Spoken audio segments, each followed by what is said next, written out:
Hello and welcome to Scott Grows an Avocado Tree. On this channel I am trying to grow an avocado tree from seed to the point of bearing fruit and documenting the process. In addition to this, I sometimes branch out and do other plant related videos, and today is one of those videos.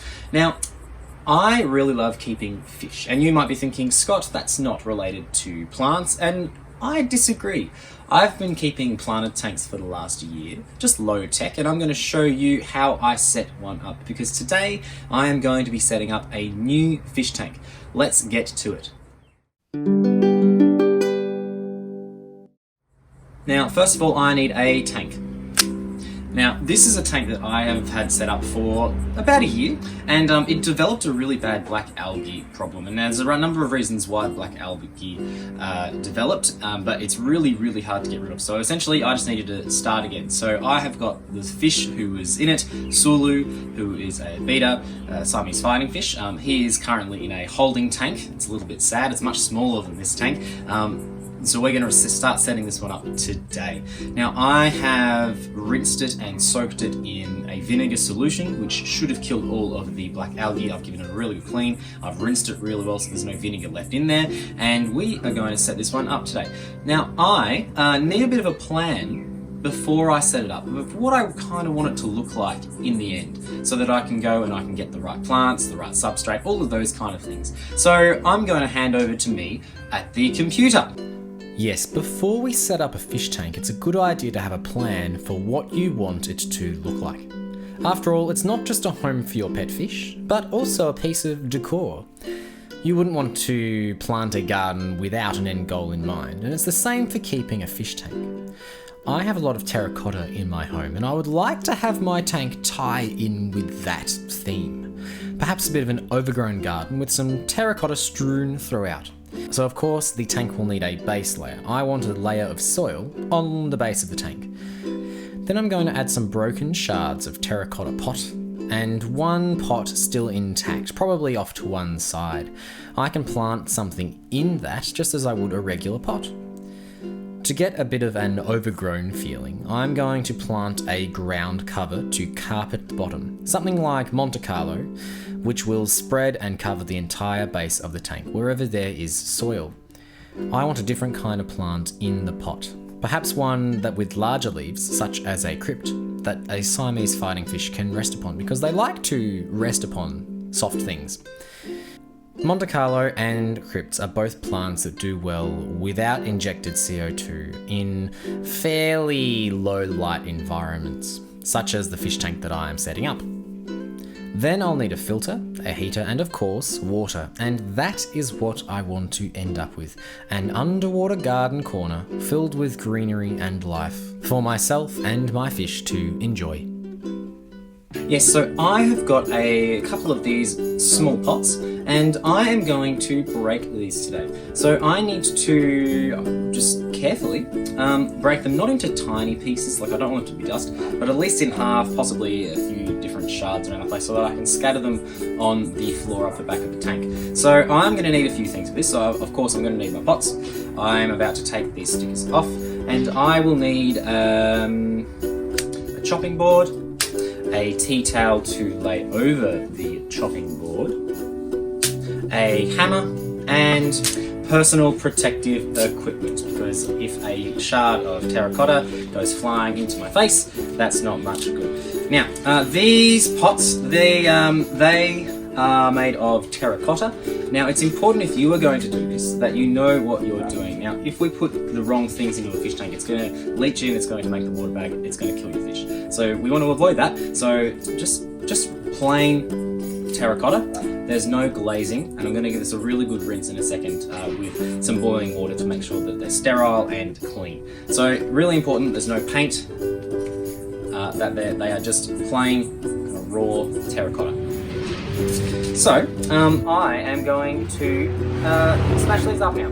I have got my two pots. I need to peel the stickers off, and I'll make sure that I've gotten all of the residue from the glue off later.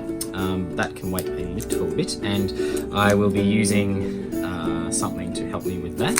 So I've taken that off now. And now we are ready to start smashing. Now I don't want it to crumble into tiny crumbs, so I'm going to try not to do that. I'm going to put my gloves on. And I'm going to... Now I think probably the best place to start breaking this one is going to be on its side, so I'm going to do that. So I'm going to, just like that there, I'm going to... And it's probably almost perfect for this. There you go. Now you'll notice that there are some sharp edges. I'm going to come back and I'm going to do something with those in a second. But I'm just going to set them aside because that will be perfect. And I'm going to do the other one, and I'm going to do it for you in slow motion.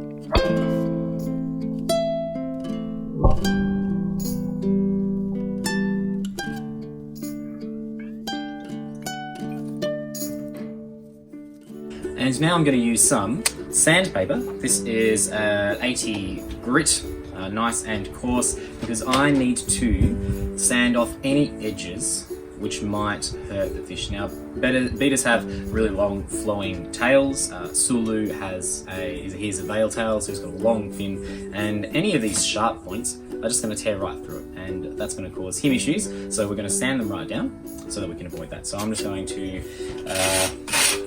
on the bits where I can, put my hand in there, and right away, that's really smooth and out. So I'm going to do this for all of them, and then I'm going to give them a really good rinse. So see how coarse that is there? And we're just going to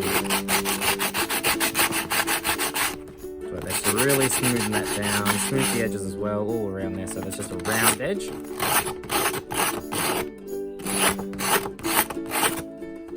Needs to go. Send that right down.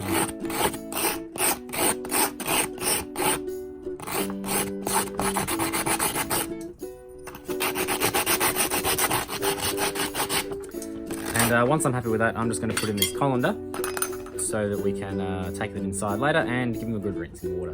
And there we go, they're all done. Just as well I did this outside because I have made quite a mess with the dust. So all of these pieces should be really smooth to touch. If there are any parts which even like stand out to you as being a little bit pointy, you need to sand those away, because if you think they're a little bit pointy, the very, very delicate betta fins will not find them comfortable. Now I'm going to take these inside and I'm going to rinse and sanitize them. Alright, I am in the kitchen now. I've got my smooth terracotta here, and I'm going to give them a really good rinse. So I'm just going to start here and just let it run over them. It's really just getting off any dust that is left from the sanding and any other dirt that might be in there. Keep a little bit of soak, make sure each part gets a place full of water.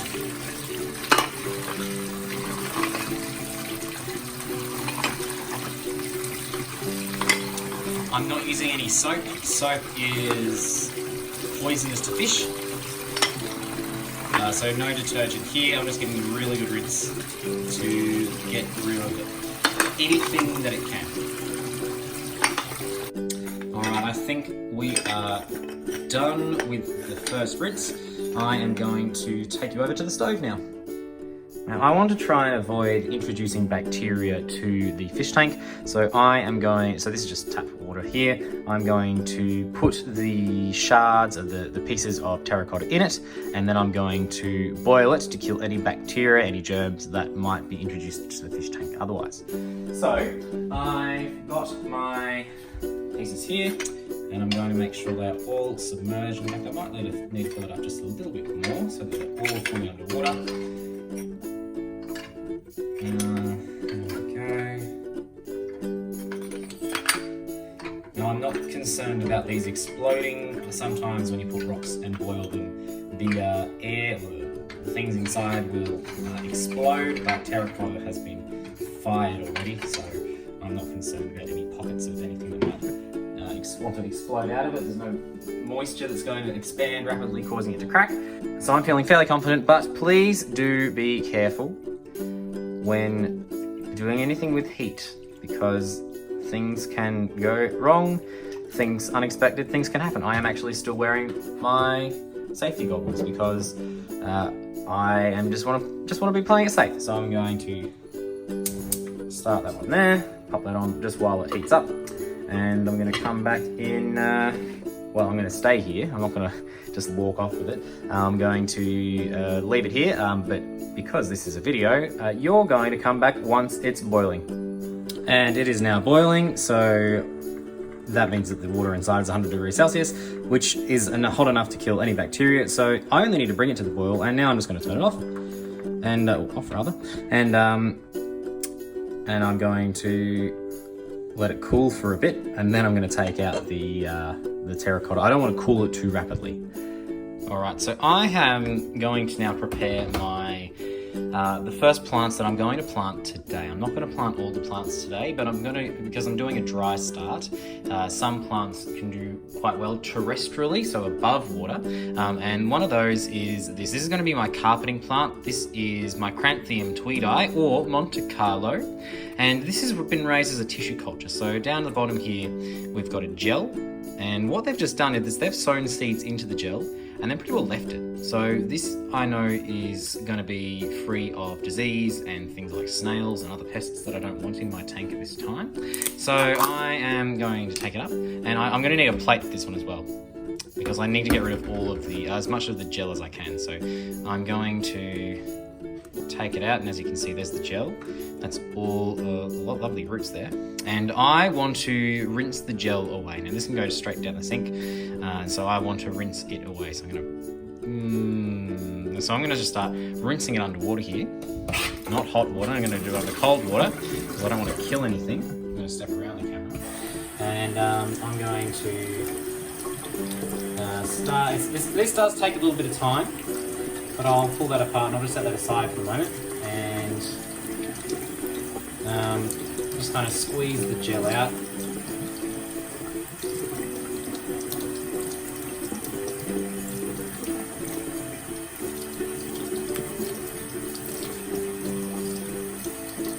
And we're starting to get there now.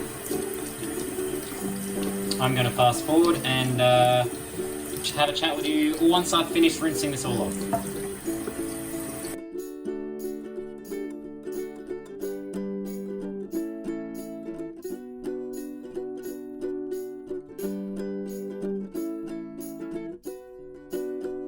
And there we have it. We've got a plate full of lots and lots of Monte Carlo plants. Now these are all individual plants, and so I'm going to be able to get a fairly good coverage in the tank. So we're just about ready to go, so I'm going to take these over and we're going to start setting up our tank. Now I want to give these plants a head start, the best chance possible. So I'm going to actually fertilize them right out from the start, and I use Flourish. Now this is a broad spectrum fertilizer, and even though I'm not filling the tank with water today, I'm still going to moisten the soil, because plants need the water to survive, and these plants especially do very well when it is entirely wet. So I'm going to just put a few milliliters, like I want it to be a fairly small dosage, into this squirt bottle. Now this squirt bottle has never had any chemical other than water in it. It's very important that I don't use anything that has cleaning products in it, because they leave a residue which, if that gets into the water, is poisonous to the fish. So I want to make sure that I've only used water in the squirt bottles that I use for this. So I'm just going to pour only a couple of drops really, because I'm only using a litre of water, or maybe 2 litres in the end. We'll see how much we need. So I'm only going to do like a couple of drops, pop it in there, and I'm just going to give it a little bit of a head start. There's lots of nutrient in the substrate that I'm using, but this is just going to be that little bit extra, which will help them out. Okay, so I'll give that a good shake, and we're ready to use it. Okay, so I've got a bed of foam here that the tank is going to sit on, and I'm ready to go now. I'm ready to bring the tank over here and start filling it. Okay, I'm ready to start setting it up now. So I'm going to take the lid, and then I'm going to add the substrate. Now often you'll just see gravel at aquarium shops. This is not gravel, this is actually dirt that has been produced specifically for aquarium. So I haven't rinsed this because it's just dirt. If I was to rinse it, it would all run down the sink. So this is ready to just add straight in and add water. So I will open it with some scissors. I'll get some scissors. So I'll use my scissors to just add a little slit in the bag. I know you can't see it where the camera is, that's okay. So I've just got a little slit there.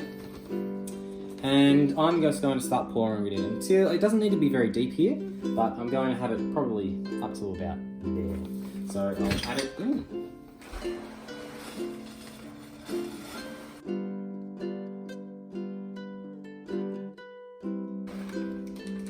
I've got a little bit left in the bag. I'm just going to see where it's up to. And in fact, I'm pretty happy with that, so I'm going to save the rest of this for another day. And I'm going to now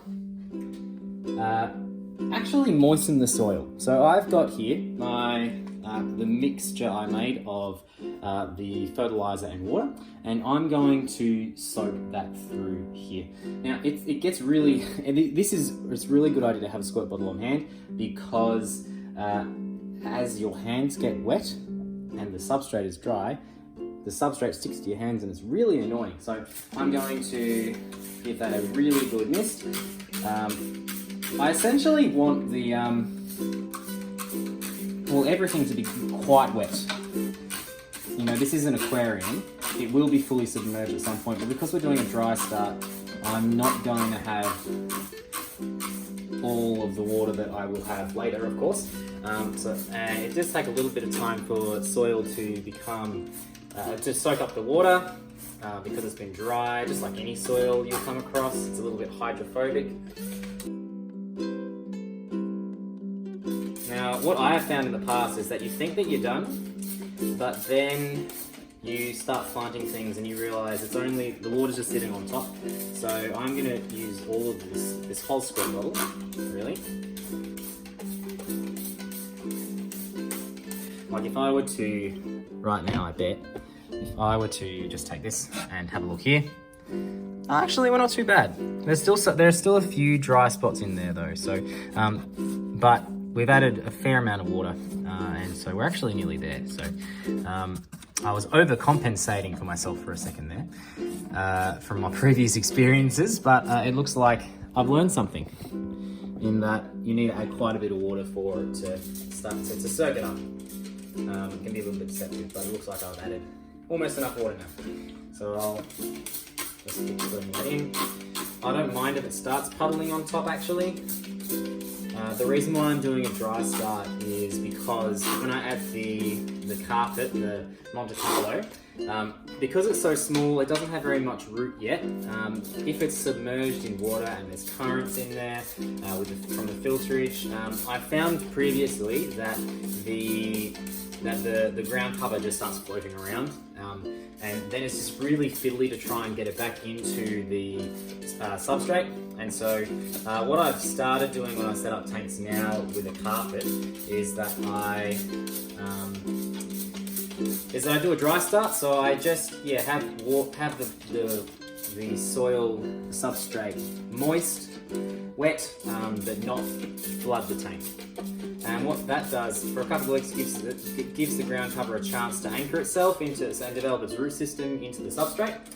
And that's going to just save me a lot of headaches trying to secure poorly rooted Monte Carlo into the substrate once it's wet, because that's just a nightmare. And I found that when I've done this before, I just lose a lot of plant because I just can't keep it all in the ground. So this will help us to get a really full green covering earlier. And I've pretty well emptied my bottle there. It's a little bit left, and I might just tip a little bit in, but I think we're pretty well wet enough. Yeah, so puddles are starting to form, which tells me that I don't need to add any more water. So I'm actually not going to add more water. And that fertilizer will be good for another plant somewhere. Okay, so I have now put water into the tank with the substrate. As you can see, there are some puddles forming. That's not really a problem, but I'm not going to add any more than that. Okay, now that it's moist, I am going to throw the pots in actually, and not throw them. I'm going to arrange them very carefully and make it look accidental. So I did the same treatment to this pot as I did with the other one. So I gave it, other than smashing it, I gave it a really good rinse and I put it in boiling water. And this is going to house the crypt later on. I'm not planting the crypt today because they do quite well fully submerged. So I can plant that a little bit later. So I am just going to pop that where I think I'll keep it in the end. I'm going to have it slightly off center, and I'm going to push it down a little bit, not too much, just so it looks, just so the Monte Carlo will be able to grow around it nicely, and that will be good. And now I'm just going to arrange these shards of terracotta pot carefully.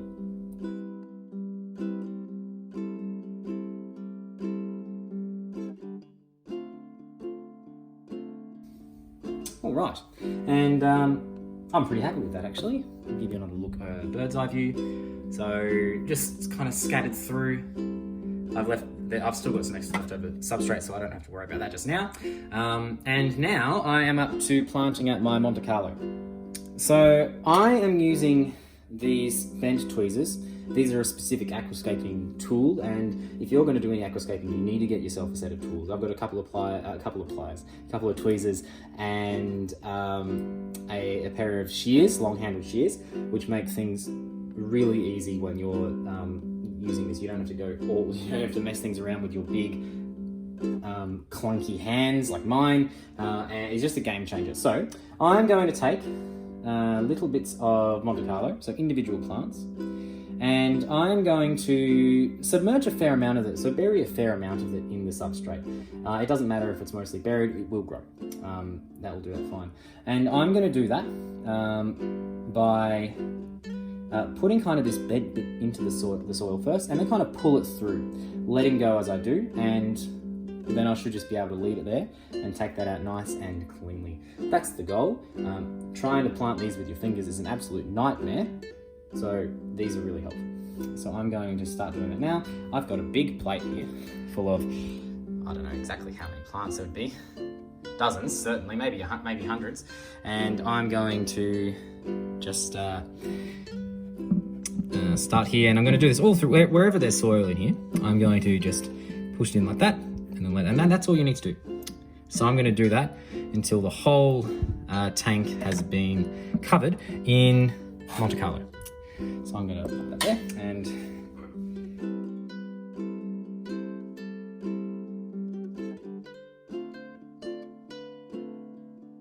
and there we have it. So I have just finished putting in all of the Monte Carlo that I had, and it's looking quite full. So this is a small tank, and that over the next few weeks is going to start anchoring itself. It probably will still not be quite a ground cover. You will still be able to see a lot of soil in 2 weeks' time, but that's the idea. So we have now, we're almost there now. Now what I'm going to do to finish this today is, so there is a light here. This mimics sunlight, and that's going to be really important for these plants because this doesn't get any direct sunlight, and really you need artificial light to keep aquarium plants alive. I call this a low-tech setup because I'm not using any injected CO2, carbon dioxide, which plants need. They can get that through other means, but it means that I'm limited to how many plants I can put in and the types of plants that I can put in. Monte Carlo does quite well in a low-tech environment though. So I've got this light, and I have got this electronic timer, and I love to keep these on my fish tank lights because it means that I don't have to think about putting the light on each day. It just comes on. It will be on. It's good for the fish, it's good for the plants in their tanks, and I don't have to think about it. When I can don't have to think about things, it makes life a bit easier.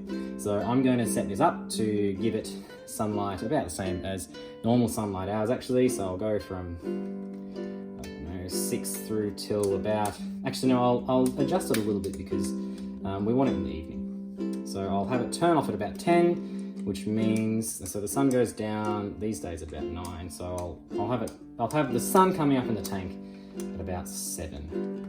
And that will give it plenty of light. Now I just want to adjust the time so that it is the current time, which is 1:45. Then I'm going to plug this into a power board down here, which I keep next to the tank, making sure that I've got drip lines in place where if water somehow drips down a power cord, it has got a point of gravity where water will drip off onto the floor and not straight into the power circuit, causing a fire. We don't want that. And then I'm just going to plug that into, this is the light, I'm going to plug that into the timer, and I'm going to turn the light on. I leave this on, it'll turn off automatically with the timer. I don't have to worry about touching this now. And now we wait. So I'm going to give this about 2 weeks, and then we will be ready to add our next plant, flood it, and I'll see you in 2 weeks' time.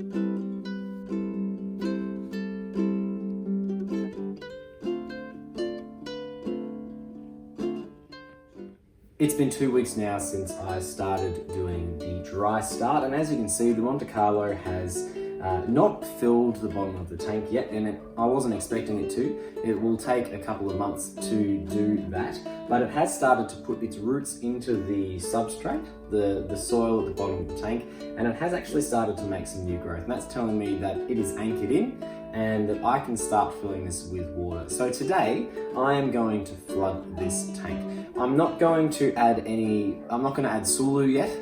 He's not going to go back into his tank for another couple of weeks because I need to cycle the tank. And I'm going to make a video at some point explaining what exactly that means. Basically, I'm just getting the nitrogen cycle going, which will turn the chemicals, the ammonia in his poo, into something which is less poisonous for him.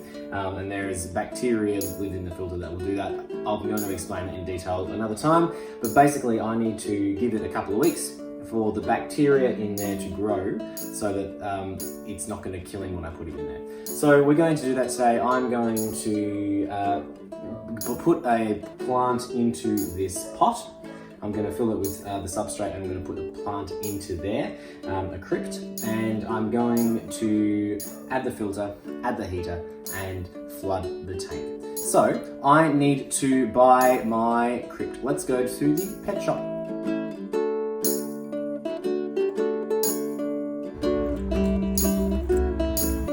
Okay, so I've got the crypt home now, and I could put it in the tank now. I could unpot it and just put it in, but that's not the wisest thing to do.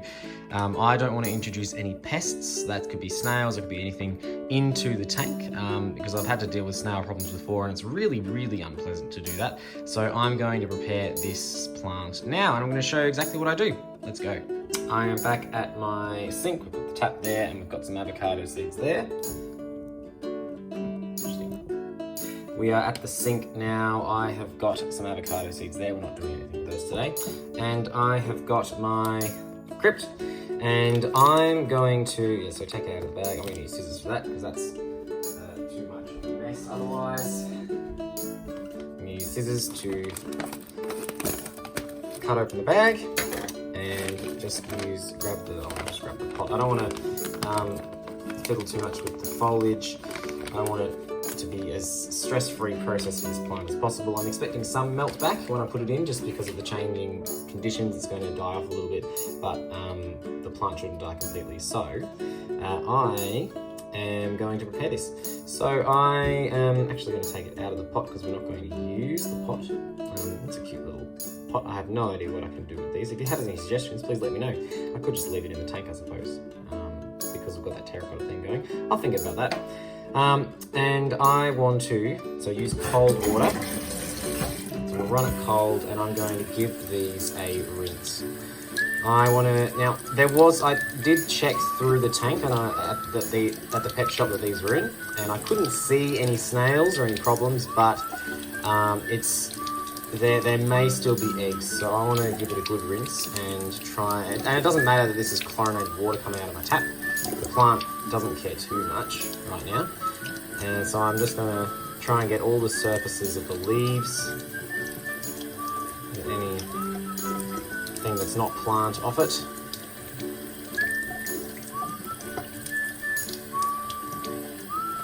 And you can see there's actually a few plants there, so that's going to fill out the pot nicely when it goes into the fish tank. Okay, now that I've given that a bit of a rinse, I'm going to start pulling away at the medium that is planted in, and I'm just going to put that aside. I'm not going to wash this one down the sink. I'm just going to, actually there's a little one there, so I'm going to make sure that I put this on a plate. I've got a plate for it. I've got a little plate there, and basically what they do with these, when they plant these out, they just put seeds in this medium, and as you can see, this one started a little later. You can see that there. And that's fine, because that'll grow and that'll help to fill out the pot a little bit.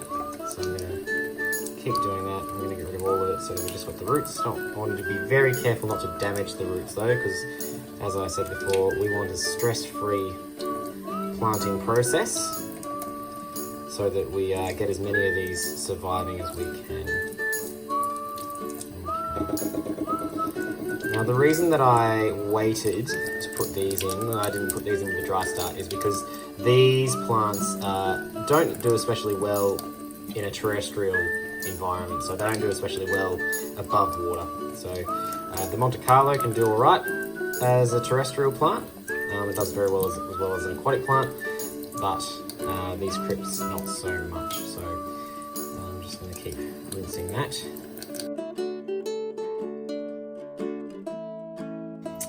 These are our crypts which will go into the pot in the tank. Now I'm not actually quite ready to put these in yet, just because I am a little bit paranoid about introducing snails to the tank. I'm actually going to soak these for a few minutes in a snail killing solution, and we'll do that now. Okay, so I'm just going to use this snail rid, which is the product that I've used to eradicate my snail problems in the past. And I am going to just make a little wash for these crypts. Now, I'm going to use a much higher dose than I would be comfortable using in the aquarium, because there are currently no animals in the aquarium. So I am going to use, just use it a little bit. That'll be plenty. And then I'll fill that with water.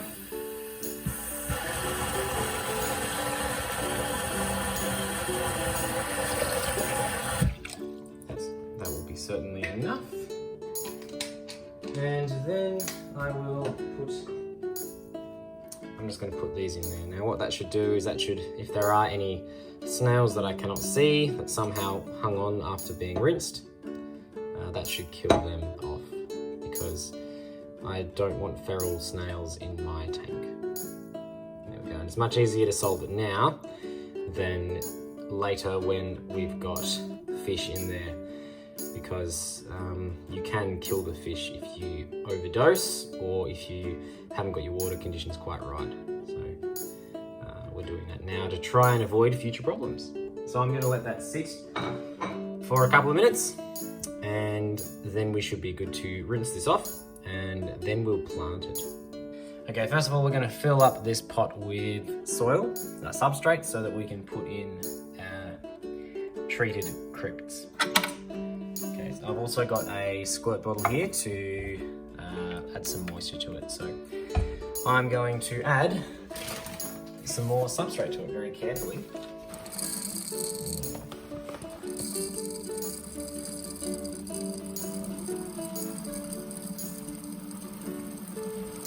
We'll fill it to the top of it. I might leave a little bit of space at the top.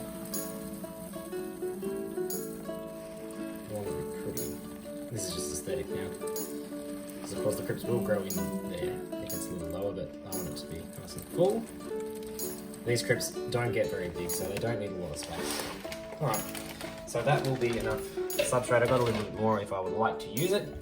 And now I'm going to just moisten this pretty thoroughly, so that when I add water I don't get anything floating around or coming loose, and it's easy to plant out my my crypts. And I know that's really probably not great to watch when I just throw the whole squirt bottle in there, so I'll try to be a little bit more of a videographer.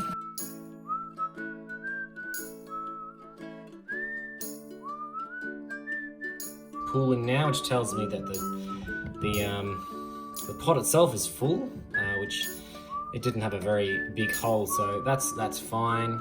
And of course, it does not need to be well draining here because these are aquatic plants. Now I'm going to use my favourite bent tweezers again, and I'm going to place the crypts just around different spots in here.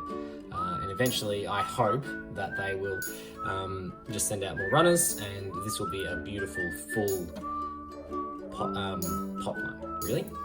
That's the effect I'm going for. So I'm just going to gently grab each crypt, and I'm just going to pop it in there, making sure that the roots are buried and the leaves are above the soil line. I'll do that for the rest of them.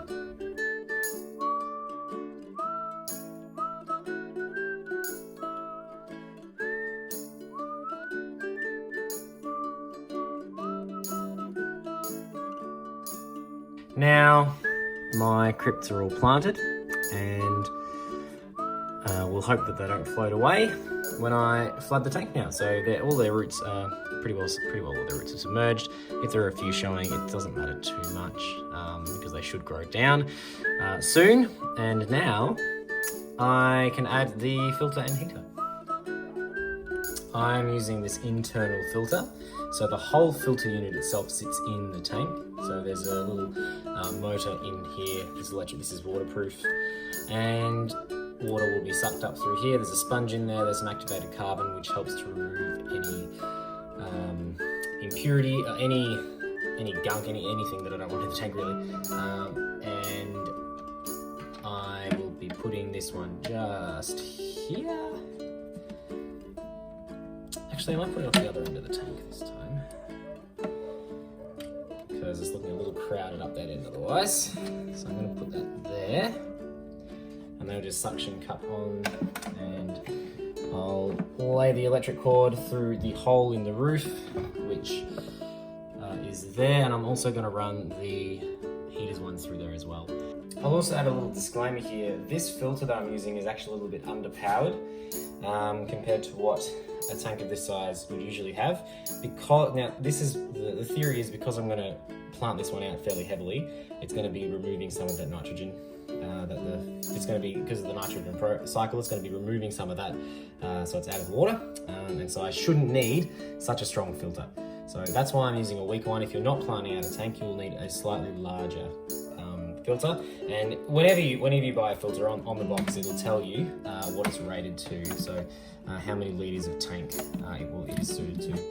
So I'm going, I may end up moving this filter arrangement around, but I want it to be where the heater is, so it disperses the heated water throughout the tank, and it's not just sitting warm in one spot. And there we go. Now it's time to add some water. So I'm ready to add the water now. Everything is in place, the plants are all planted, the heater and the filter are in. I haven't plugged them in yet and I haven't turned it on. I will do that only once I've added the water. If you add water before, if you turn the heater on before you add the water, it's going to get really hot, and when you add water, when you've got hot glass and then cold water, the heater will crack because it's made of glass. So I've done that before, very bad. I won't do that again because it's a little bit scary. So I'm going to turn that all on once the water is in, and we're going to add the water now. Now I have got the benefit of having a few other fish tanks set up around the house, and so I can actually start that nitrogen cycle, start the tank cycling a little bit faster because I have access to other water. I could have kick-started it even more by seasoning the filter. And what I mean by that is by running the filter for a couple of weeks in another tank. That way the bacteria are growing inside the filter. That's where the biological filter, we call it, lives. But I'm going to add some already cycled tank water, which will have some of that bacteria, which will help to kickstart the whole process. And I've got a test kit, which I'll be showing you how to use later in this video. So I'm going to take some water from another tank, and I'm going to get this tank started. Let's flood it. Now, you might be wondering why I've got this stool here next to my fish tank. And the reason why I have that is because I don't want to add the water too quickly so that it disturbs the plants and the substrate. That would be counterproductive to our 2-week dry start. And you might be wondering, what does a stool have to do with that? So I'm going to use this stool. I'm going to put the bucket of water on top of it, and then I'm going to use this siphon, which will take the water from the bucket and take it to a lower point, which will be the fish tank because it's lower. I'll have to top the top up because that's not lower than the stool, but that's okay. By then I can add it nice and slow with a jug and that'll be okay. So I'm actually going to use 10 litres. So this is a 28 litre tank. I'm going to use about half of this will be just regular tap water, which I will treat with Stress Coat, which is a water conditioner. This will remove the chlorine in the water, which is of course bad for the bacteria, which help with the fish, and also bad for fish. So I'm going to get a bucket of tap water, and then I'm going to start putting that in, and because I'll have treated it there, I can then just add the aquarium water, the used aquarium water, into the bucket, and in a few minutes or so, we'll have filled the tank. So I'm going to stop talking now, and I'm going to flood this tank. Let's go. Alright, now I've mixed in the water conditioner. I'm going to put the big end into the water, and going from big to small should actually slow down the flow of water. I want it to be nice and slow. And then I'm going to suck on this to get the water flowing. I'll try not to get it on my mouth, but it is safe water, so I'm not too concerned. It's a bit gross though, just the idea of it. And then I'm going to put it probably facing onto one of these terracotta pots, so that even then it's not getting directly on that substrate. It's not going to blow away any of the plants.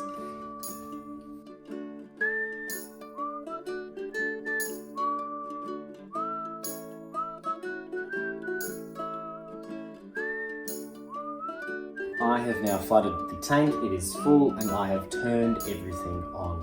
Now I'm going to add some fertilizer. So once again, I'm using my Flourish, and I'm going to give it a pretty high dose.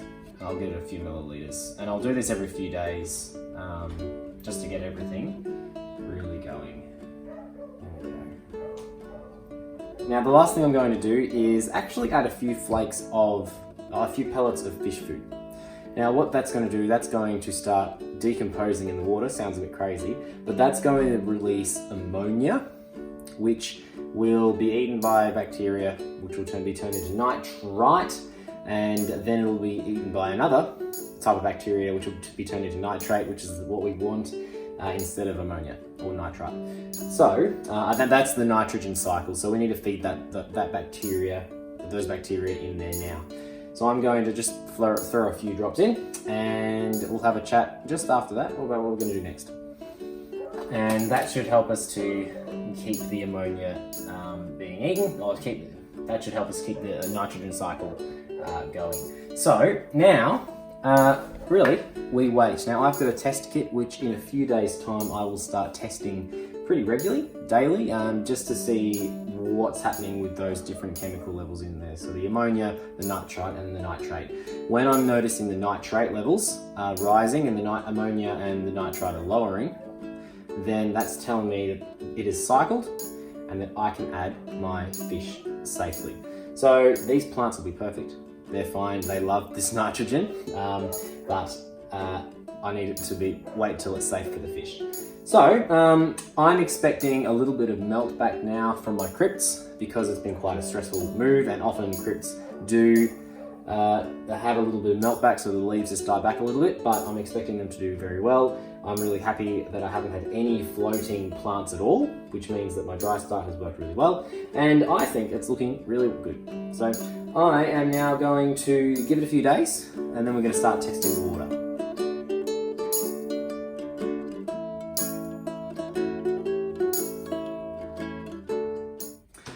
It's been just over 2 weeks now since I flooded this tank, and I want to check if it's ready to add fish to. Now, I want to check in on the aquarium's cycling. If it's cycled, I should be seeing high levels of nitrates and no ammonia, no nitrite. I'm going to make a video in the future about the nitrogen cycle more specifically because it's very interesting, it's good to understand, and it's also actually helpful for kiwi plants.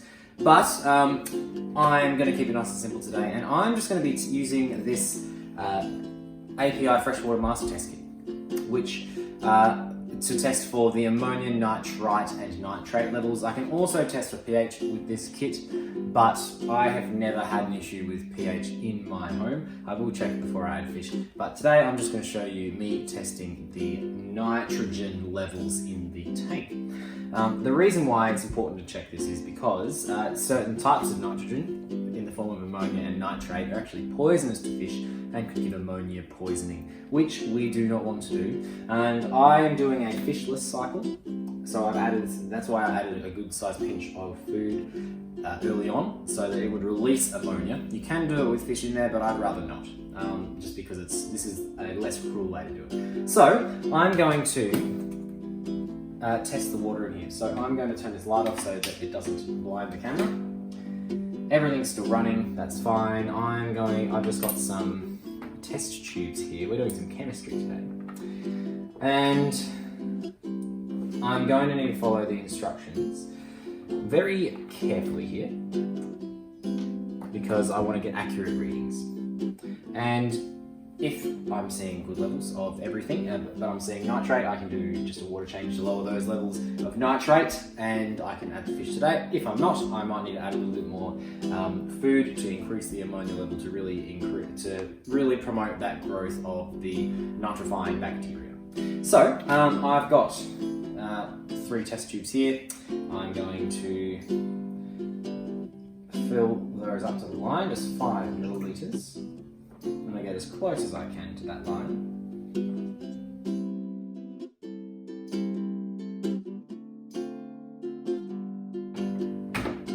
I can close that now because I'm done with it, and now I can conduct my tests. So I've got different solutions that I need to use for this. I need to follow the instructions very carefully. Some require you to invert the tubes, to turn it upside down. Some require you to shake it fairly vigorously for 30 seconds or so, and then we're going to wait for 5 minutes. So I'm now going to conduct the tests, then we'll wait.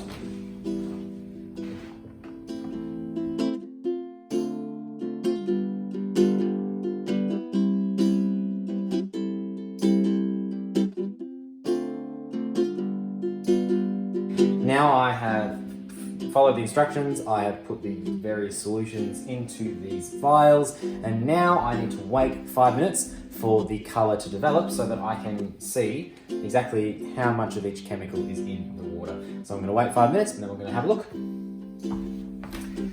It's been 5 minutes and the colours have developed. Now I need to get my test comparison, this chart to compare the colours here to the colours here, and that should give me the amounts of each chemical that I have in this water. And I'm a little bit unsure what's going on here. So I have added things which will cause ammonia to happen in the tank, ammonia levels to rise, and my ammonia levels are pretty low. Like, I would say that this is probably even closer to a 0 parts per million than 0.25 parts per million. We want as little as we can. So that alone could be a good sign if I'm seeing signs of other chemicals, because that alone isn't enough to tell me the tank is cycled. That just might tell me that I haven't added enough nitrogen. Now enough ammonia. So I did test it off camera earlier this week, and it was up to a 1 part per million. So I know that it has gotten lower, but I want to be certain. So let's have a look at the nitrite, and that is showing up at 0 parts per million. And then we'll check the nitrate, and that's looking pretty close to 0 parts per million as well. So the nitrogen has gone somewhere, and I am aware that this is a planted tank and plants consume that nitrate, so I may not see huge amounts of nitrate. So the tank may be cycled, but I'm not certain. So what I'm going to do to make sure, which will be best for the fish, is that I'm going to add more fish pellets, which will break down causing ammonia, and I'm going to keep a much closer eye over it. I'm going to test it every 12 hours or so to watch for spikes in different chemicals. If I'm seeing a spike in ammonia, then a spike in nitrite, then I'm seeing a spike in nitrate, then disappear, great, it's ready for me to add the fish. So I'm going to add some more pellets now, just in the back where I had the other ones. I'm going to add a good sized pinch this time, like a better, even more than I had last time. I did have a good sized pinch last time, but I'm just going to add even more just to make sure that we're getting that spike. And if I see that that's spiking and then disappearing, fantastic. It's cycled and I'm ready to add the fish. So, now we keep playing the waiting game. I will test every 12 hours or so, so once or twice a day, and we'll see if we're getting close to being ready to add the fish. Alright, so the ammonia levels are now at less than 0.25 parts per million, and that was down near 2 parts per million a few days ago. So I am confident that in a couple of days that's going to be down to 0, which is what we need. It's showing there's still no nitrite, but nitrate there's also very little, which lends me to think that the plants are absorbing that nitrate because it needs to go somewhere. And so this tank is pretty well ready to go. I'll give it a few more days and we'll be right to go.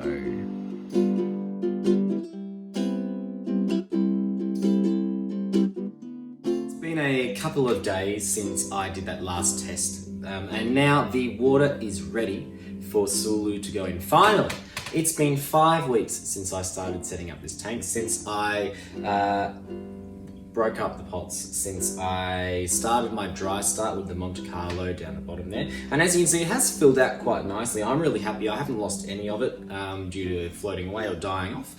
Then it's been 3 weeks, so 2 weeks of a dry start. Then 3 weeks ago, I flooded the tank and planted my crypts in the pot. I haven't had any die off or melt back because of transplanting, which I'm really happy about.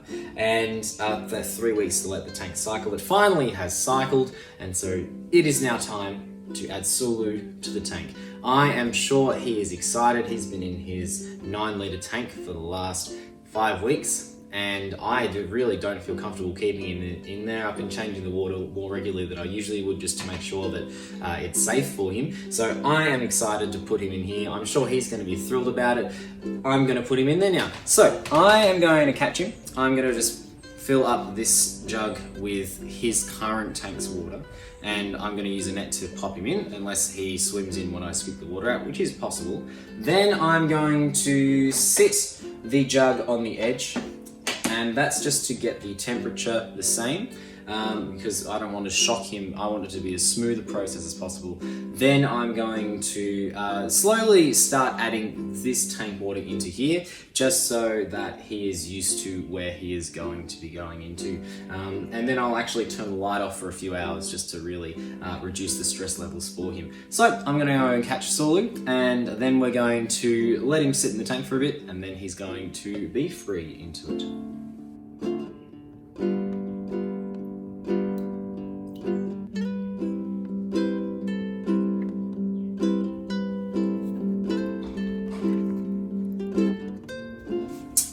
So I'm going to turn this light off because I don't need it right now.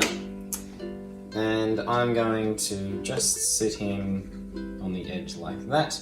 And I will keep an eye. I'm not going to leave this space. Fighting fish are known to jump just because in the rice paddies and puddles where they can live, they like to jump from source to source, and so I'm just going to keep an eye on him, make sure he doesn't do that, because that can end very poorly very quickly, and also to make sure that no cats get too curious about him. So I'm going to leave him just like this for the next 20 minutes, then I'm going to start adding this tank water into this jug, and we'll see how he's doing, and then we'll add him into the water. Alrighty, we'll wait 20 minutes then. He's looking pretty excited about heading out into his larger tank.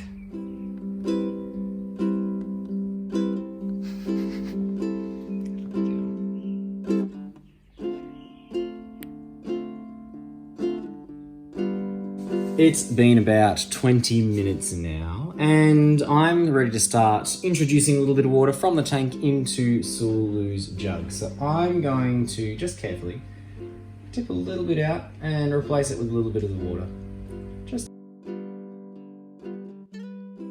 So I'm going to wait another 10 or 15 minutes and then we can release him. He's looking very excited. It's been another few minutes and we are now ready to release him. So I'm just going to gently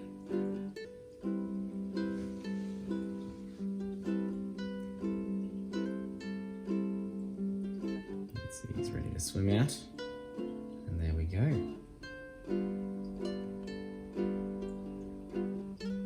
He'll have a bit of an explore now. And I'll leave the light off for a few hours as he adjusts. But there we go. He's in, he's exploring, and I think he's going to be very happy. And there we have it. I have set up this tank from scratch and I've shown you how to do so in this video. So if you would like to set up a tank like this, you should now be able to. It is a fairly lengthy process and it's difficult to speed it up. It is going to take it's going to take its time, so please do be patient. And if you do end up setting up a fish tank, I'd love to see it. Please send a photo to me at Scott Grows an Avocado Tree on Instagram. Now, this is not done. The maintenance of this has just begun. I will need to be changing some water out every week. In the wild, fish have got a stream of new water coming, whether it be from rain, whether it be from upstream. In a tank, it's all the same water is in there. So I will be changing a little bit of water out, not the whole thing, probably 5 or 6 litres of this tank each week. And I will also be adding fertilizer each week, just to make sure that everything is still growing. And I'm going to make a video in the future about how I maintain my tank. And that includes cleaning the algae, which is already starting to grow here. That includes checking different water levels like pH and general hardness, and how I keep my fish healthy. Sulu is really enjoying himself in there, and I am really pleased with the results. Thank you very much for staying to the end of this very long video. I didn't realize it was going to be almost an hour. So thank you very much for watching this video. If you have stayed through to the end, I'd love to hear what you think of this video in the comments below. Bit of a different houseplant video today, but certainly a houseplant video. If you haven't already subscribed to Scott Grows an Avocado Tree, please consider doing so. Thank you very much for watching, and I'll see you in my next video.